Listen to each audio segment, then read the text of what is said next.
অনেক সময় চাকরি পরীক্ষা আসে দুইটি সংখ্যার গুণফল এত এবং গসাগু এত, তাদের লসাগু কত। অনেক সময় এটা আসে যে লসাগু এত গসাগু কত। তাহলে দুইটি সংখ্যার গুণফল 3337, সেটার নিয়মটা হচ্ছে যদি লসাগু বের করতে চাই তাহলে গুণফল ভাগ গসাগু, আর যদি গসাগু বের করতে হয় তাহলে গুণফল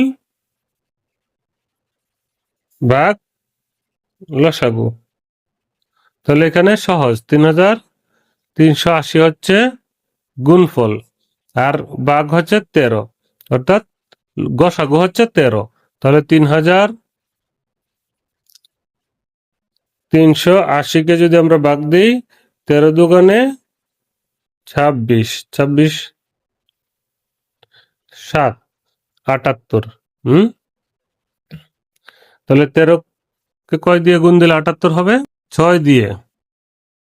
6 3 6 18 8, 1 6 1 4 1 7। তাহলে এই শূন্য একটা আছে, তাহলে এখানে 260, তাহলে হয়ে যায়। তাহলে 13 দিয়ে আমরা যদি 3380-কে ভাগ দিই তাহলে হচ্ছে 260। তাহলে এই 260 হচ্ছে কত? দুইটা সংখ্যার লসাগু। দুইটা সংখ্যার লসাগু কত? 260। তাহলে উত্তর 260। আমরা এভাবে সহজে এমসিকিউ প্রশ্নের উত্তরগুলো বের করে ফেলতে পারবো।